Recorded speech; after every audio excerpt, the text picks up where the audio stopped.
The set isn't done yet. Strictly Business could absolutely bounce back, but again, it's so difficult to draft against my guys. I just don't know where to start. I mean, it's always difficult trying to deal with teams that obviously have players who show the potential to have very flexible god pulls, and that's exactly the biggest advantage that my guys has at this point in time.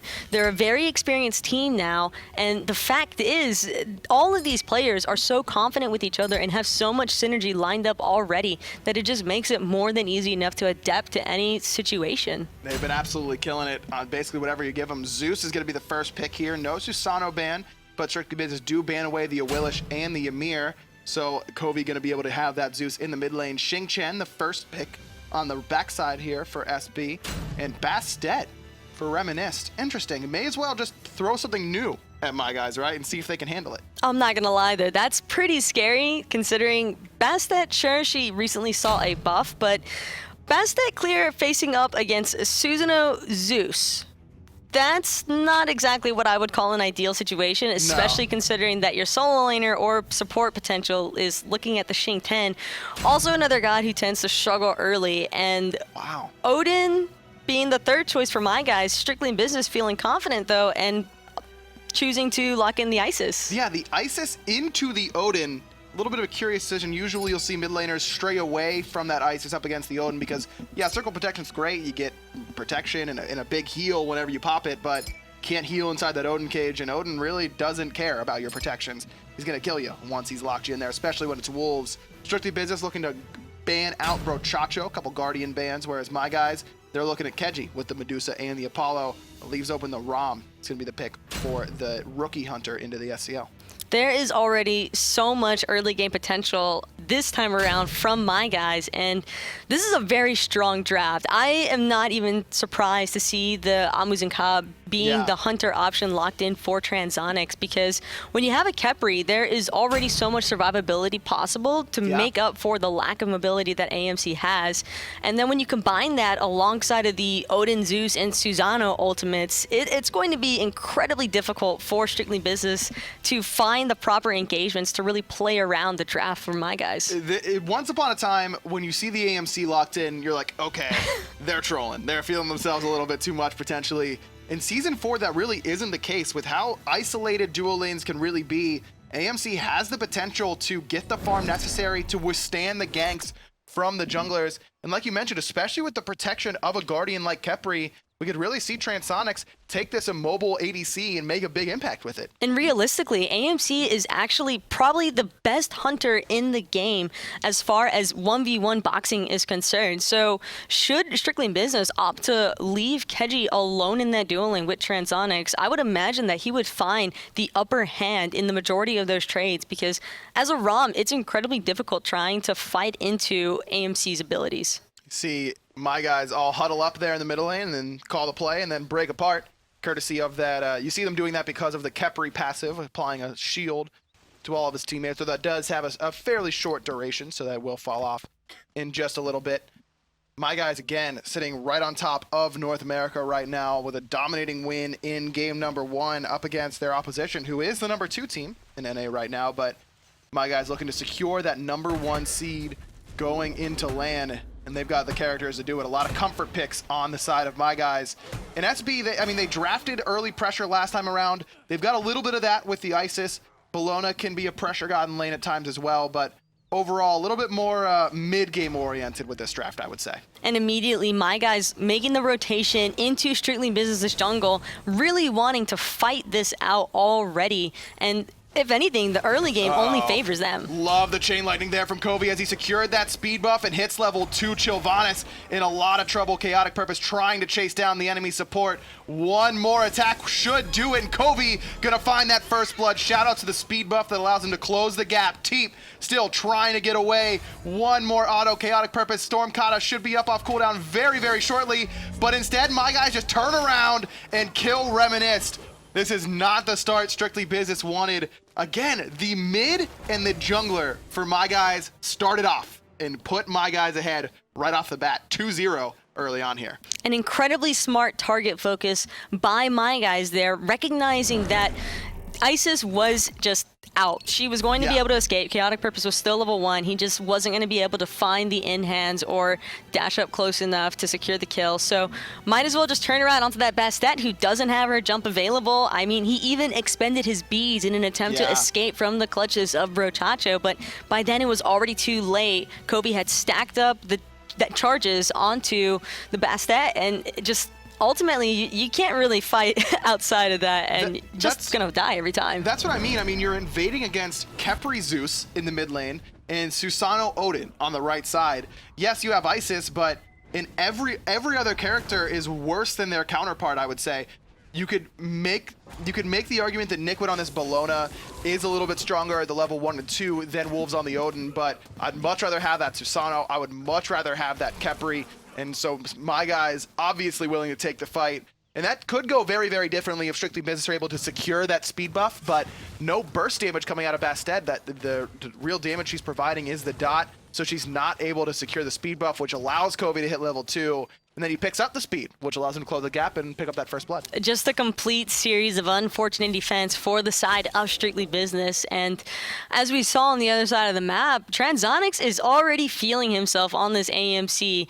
You don't exactly imagine AMC to be wanting to play that aggressively, pushing up to the tower line of Keji. Just no concerns in the world, trying to exert as much lane pressure as possible. And I mean, he has the freedom to do so. There's really nobody on the side of Strictly Business who could possibly rotate over and punish him for it. And that's because of the pressure that they've drafted in the mid lane with that Zeus, with that Khepri. We're talking about how the protection from Khepri can help out Transonics in his immobility, but really you could also look at the push power from Khepri protects Transonics in a more aggressive way. Not there with the Hunter in the duo lane, but helping him out regardless, just by helping his mid lane secure that pressure. And my primary concern for Strictly Business is watching KhaoticPurpose again on the Susano and another engagement into the mid lane. Coviiii going to secure Mr. Teep right away. The detonate and the lightning storm combination just too strong. The purification beads can't save the life of the mid laner Mr. Teep. And my guys extend their kill lead up to 3-0. Only have about 1,000 gold, so certainly not a game that you can put in the books quite yet, but very, very strong out of the gates here for my guys once again. I almost would have preferred Strictly Business to opt for an early Aegis in comparison to the beads on the side of Reminisst and Mr. Teep, because you know that you're going to be facing off against Coviiii as Zeus. You know that you're facing off against a Susano along with the Zeus, so you might as well just do as much as possible to try and neutralize that Zeus damage, because Coviiii is going to be the one looking for the detonates to try and pick up these kills the hardest, and considering how much pressure they're able to exert with their mid-jungle composition, I mean, Aegis was probably the smarter move to make here. I agree with you. I mean, normally when you're looking at, okay, well, Zeus is in the mid lane, but the enemy team has a Hun Bats or a Thor or something that I need to have purification against. Susano doesn't fit that bill for me. Susano, you can really flex with the Aegis or the purification beads. And with how heavily reliant Coviiii is on the Zeus, on the burst damage, I agree with you. I think the Aegis could have definitely helped out, as well as helping against Wolves. And you could say, well, they'll get Aegis level 12. I don't think Mr. Teep hit level 12 in game 1, so you can't always count on that second relic really helping you out in the mid to late game. And it's looking like game number 2 might unfortunately be going the same way. Coviiii already with a 2-level lead over Mr. Teep, and it's only just begun, and the invade is coming through again for my guys. They really want to pressure out Mr. Teep here. Speed buff stolen away. Coviiii with the lightning storm doesn't have the detonate quite yet, can't quite finish off the mid laner, but Chillvanus locked in that Odin cage. Great Khepri revive there from Brochacho, saves the life of his mid laner. Reminisst jumps forward, applies the bleed, and picks up the mid, but pays for it with his life. KhaoticPurpose answers back for his teammate, picks up his second kill. Nickwood hits the 3-man bludgeon and is able to put down the Susano, but does ultimately fall. Another kill advantage going the way of my guys, but a good response there from SB, shutting down the 2 carries that we've really seen so far for my guys. And such an unfortunate instance for Keji to be in. He's crippled right now. AMC could potentially have the trade, but Chillvanus with an excellent meditation and rotation. Now Transonics is actually in the one looking in a super awkward position. Keji's got to find the snipes here. There's 1, 2, no, but the third one is good. The declaw Can't quite hit there for Reminisst, and SB gives up the chase. Shout outs to that extra movement speed with your hives there. That's what saves Transonics and why you see Reminisst immediately turn tail and retreat. Knows he's not going to be able to catch up to the B. It's not often you get to see AMC go 1v4 into the enemy red buff and live to tell about it. Like we mentioned earlier, he's feeling so confident right now. I mean, he's spam laughing away as he's escaping. That just goes to show how comfortable Transonics is in this duel lane right now. And really, they're not punishing him in the slightest. KhaoticPurpose uses the purification beads there. I think he wanted to play that aggressively, where the pathing from Mr. Teep is excellent, going into the jungle instead of the safety of his tower, which really proved time and time again to be unsafe rather than safe. He was able to escape with his life. KhaoticPurpose now a little bit more vulnerable, even with the extra mobility provided to him by Susano's kit. Transonics, again, Keji surprisingly willing to box the AMC in lane. And as you mentioned, Taco, I mean, AMC is the premier 1v1 boxer as far as hunters go. Especially considering that Transonics opted to finish off that Ninja Tabi. Combine that along with the buff that he gets from his hives and the fact that he's building into a Transcendence. Even with lifesteal, the sustain really isn't going to be enough at this stage of the game for Keji to find a winning scenario in a 1v1 trade. Brochacho thinking about coming around the back here on a strictly business, but he isn't playing that Geb. He doesn't have that Cataclysm like he did in game one. A little bit more defensive oriented on this Khepri, so it's going to be up to really KhaoticPurpose and Wolves to be the initiators in this time around without that Cataclysm available to Brochacho. The issue for strictly business, though, is that with every single invade, if Brochacho is there, they constantly have to remember, if we don't burst down somebody fast enough, Brochacho will save them every single time. And we saw how long that fight was extended because of the perfect Khepri ultimate coming out onto Coviiii. So if players are surviving for so long on my guys, it's just not favorable for strictly business. Coviiii falling low on this invade. Keji's made the rotation, as had Transonics, Reminisst, and Teep trying to get away. Coviiii trying to deal with Keji and Nikwid on the backside. There's the cage, but Chillvanus is stuck, and Coviiii finds the kill before he falls to the damage from the Bellona. Transonics turns his attention to his Hunter counterpart as Wolves just casually dives a tier 2 tower at the 8.5-minute mark to pick up the enemy mid laner. Nikwid 1v4 gets out of that route there from Brochacho. And the rest of my guys really want to find this tanky solo laner. KhaoticPurpose eventually does so. Third kill for the Hunter, and now my guys just 1 kill away from double digits already in this game. Since they're here, they're going to proxy, but KhaoticPurpose takes a tier 2 tower shot, slowed there by Reminisst, but the revive from Brochacho is perfect, getting his jungler out of danger. My guys walk away only losing 1, killing 3, and again, stealing away the speed buff.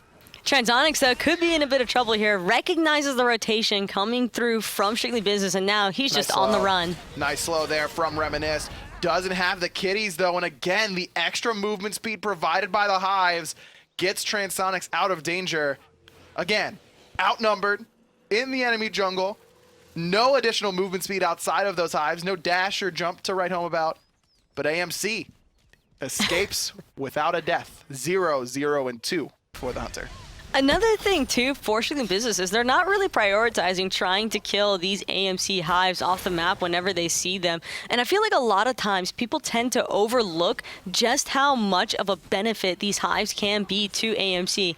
Anytime you find one on the map, your goal and pure objective is just take it out every single time. And Transonics being able to plant these as efficiently as he is, I mean, that's just an ideal situation all around for an AMC. Gold Fury started up here by my guys. Strictly business know this is happening courtesy of that war, but the Lightning Storm is down. Spirit Ball, good attempt there by Mr. Teep, but just a little bit too late as my guys secure the first Gold Fury of the game right after the 10-minute mark. 9-3, they lead in kills. But the gold and experience difference is bigger than that. 4,700 gold and 6,500 experience. My guys in the lead substantially over strictly business. That is an incredibly awkward scenario for strictly business to be in, but very smart response by them to immediately take out that portal demon, responding and securing that gold for themselves. While it's not nearly as much as a gold fury, at the same time, at the very least, you know, my guys aren't going to be able to pick that up. And it's something,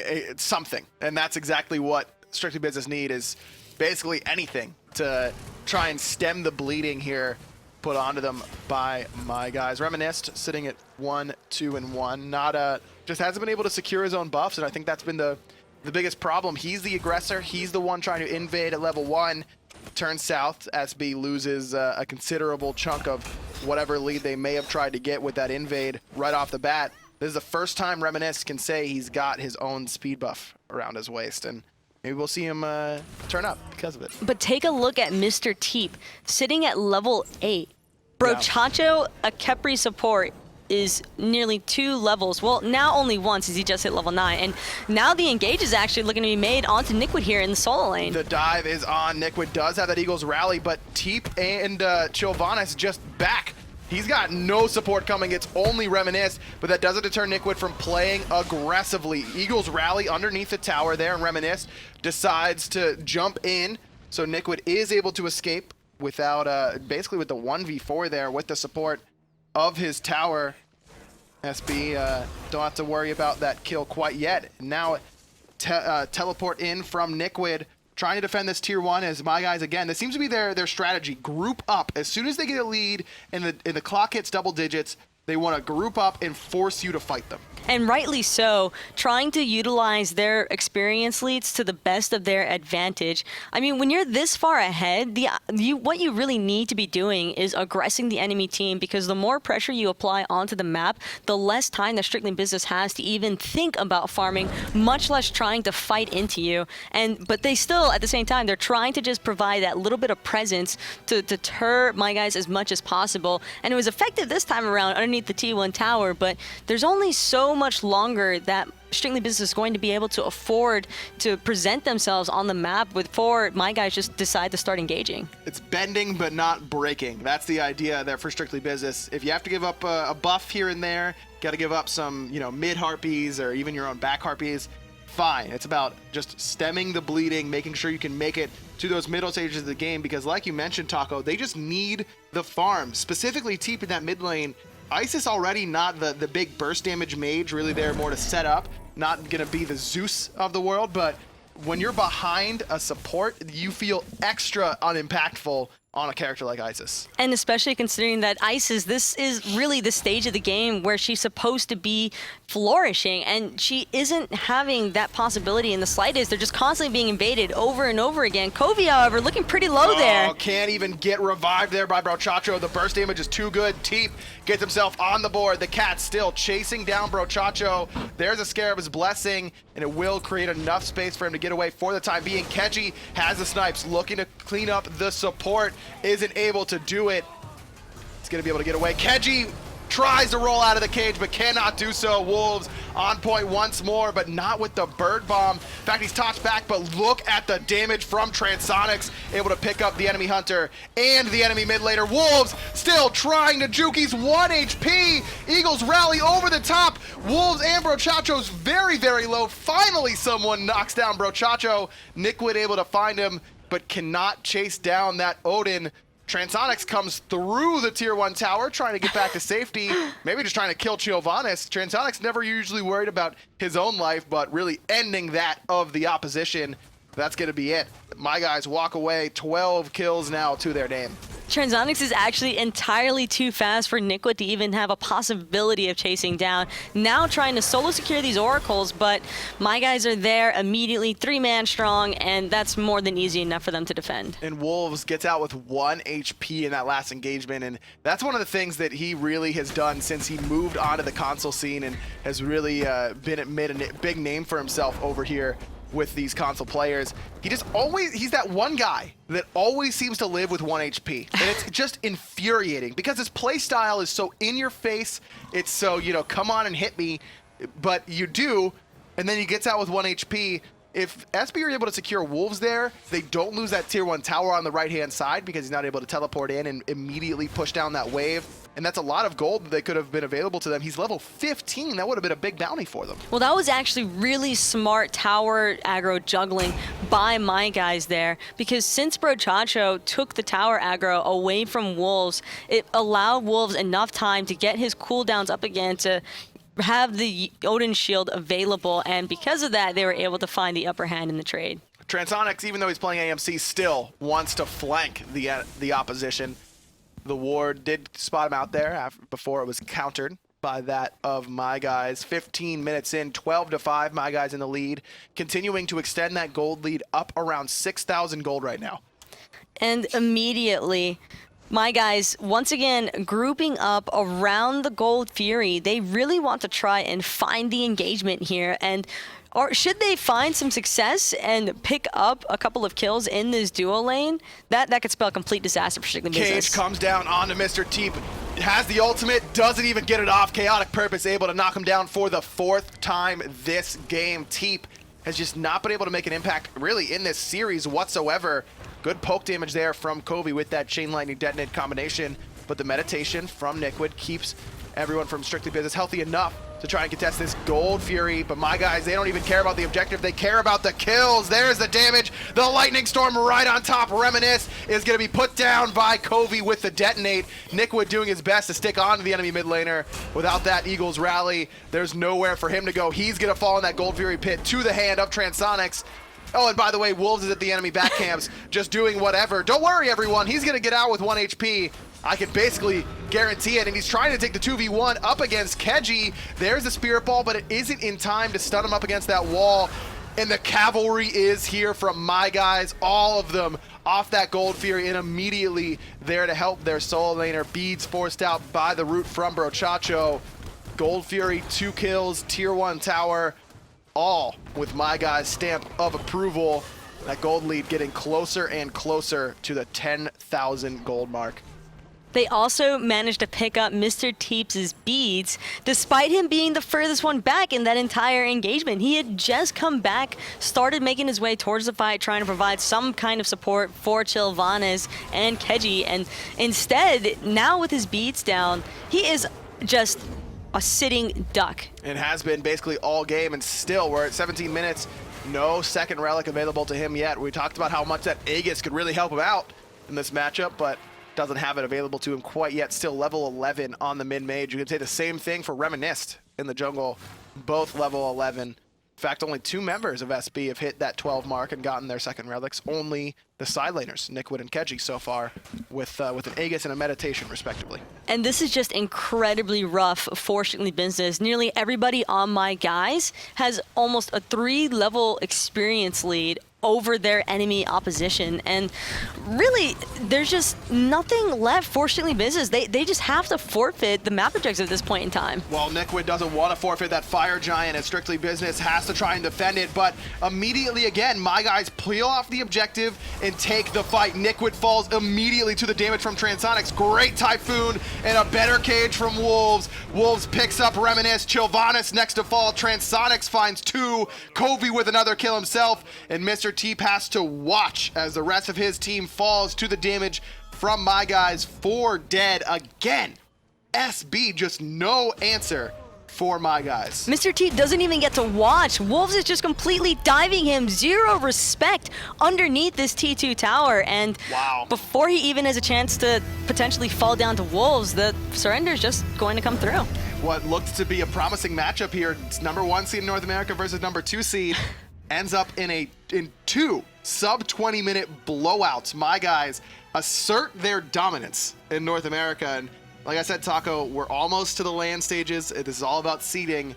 I don't think anybody wants to face off against My Guys at all.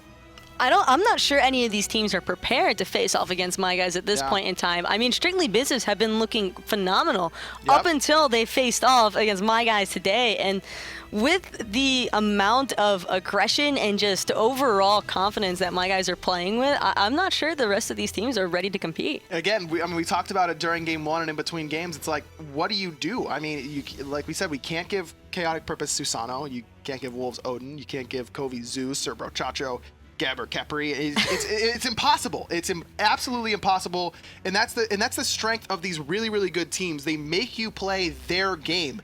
Strictly Business, their identity has been early aggression, giving Reminisst gods like Thanatos and Awilish, and even though he got the Awilish in game 1, there was just never any pressure. SB was just trying to withstand the onslaught that My Guys are throwing at them, and they really just couldn't. In all honesty, it doesn't even look as though Coviiii is a new addition to the team. His synergy alongside of KhaoticPurpose, these two were really just non-stop facing off into strictly business and just coming out on top every single time. All of their abilities lining up with each other and just securing the kills and really discontinuing every single fight or potential fight back from strictly business. Yeah, by this point in the game, KhaoticPurpose was just way too big for anybody to handle. There was the big combination. The waxing moon there from Coviiii was phenomenal as well.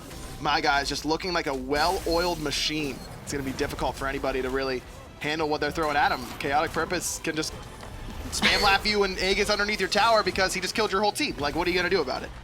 There's really nothing that they could possibly do about it, which is why we saw the 2 surrender votes just coming out today on the side of strictly business, and rightfully so. My guys really just took this set and they completely ran away with it. And absolutely killed it. KhaoticPurpose again on the Susano. You know, I do these SCL player spotlights, and it's my job to pick out the standout players, and it's so hard to just not pick a My Guys player every week. I can imagine, especially after performances like that from KhaoticPurpose. Like, yeah, he kills the game, and then I'm like, but I already picked him. My life is much more difficult, as basically the life of every North American SCL player is with My Guys playing at this sort of level. They've absolutely been killing it. Someone else is going to win a game here, though, in the North American SCL as My Guys. They're done for the day. We got a couple more sets coming up for you. We're going to take a short break, so go grab a drink, hit the bathroom, but be back in just a couple minutes because we'll be here with another NA SCL set.